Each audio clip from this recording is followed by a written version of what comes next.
বিরতির পর স্বাগত। আত্মসমর্পণকারী বৈরীরা তাদের নিজের দাবিকে এবার সামনে রেখেই অবরোধে সামিল হলেন।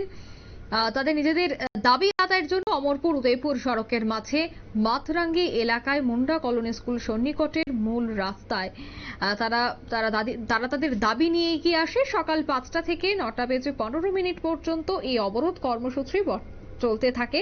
অবরোধকারীদের মূলত বক্তব্য হচ্ছে, দীর্ঘদিন ধরে সরকারের কাছে কিংবা দপ্তরের কাছে আর্জি জানিয়েও কাজের কাজ কিছুই হয়নি। অমরপুর মহকুমায় থাকা আত্মসমর্পণকারী বৈরীদের মূলত বক্তব্য, তাদের দাবি ছিল রাবার বাগান, প্রধানমন্ত্রী আবাস যোজনার ঘর, চেকড্যাম ইত্যাদি।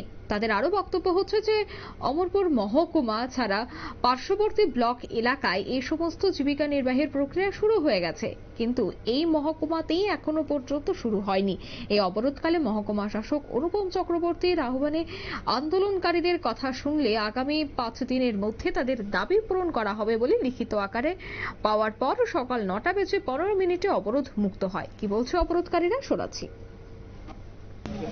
কিছুদিন পরে আমরা কল করতে পারতো, গভর্নমেন্টের মানুষ কেন আমাকে ডাকা হয়েছে না, কিন্তু তো দেওয়া হয়েছে খবরটাকে, তারপর ডাক্তার বলতে আমাকে তারা কিছু কথা দিয়েছেন দেখি আমরা আজকে অবরোধ করে নিয়েছি।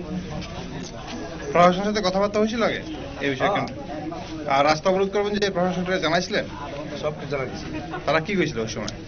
তারা কিছু ডাকছে না আমাকে, ডাকছে দেখে তো আমরা আজকে এখন অবরোধ করবো। কত তারিখ দিয়েছিলেন প্রশাসনকে? তারিখে দিয়েছি চিঠি, আজকে 3 তারিখে বোঝানো আমরা দিয়ে যেতে পারি। এখন কেউ ডাকাইছে? প্রশাসনে কেউ আসেনি আপনার কাছে?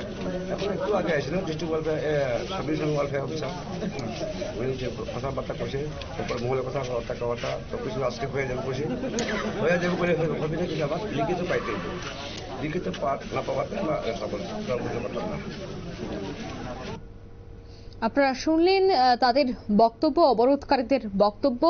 যদিও 5 দিনের মধ্যে তাদের দাবি পূরণ করা হবে বলে লিখিত আকারে প্রশাসনের পক্ষ থেকে আশ্বাস পাওয়ার পর তারা এই রাস্তা অবরোধ মুক্ত করে বহুদিন যাবত তাদের এই ধরনের দাবি ছিল, কিন্তু দাবি জানিয়েও কাজের কাজ কিছু হয়নি। তাই আজ তারা বাধ্য হয়ে মুন্ডা কলোনি স্কুল সন্নিকটে মূল রাস্তায় অবরোধে সামিল হয়েছিল।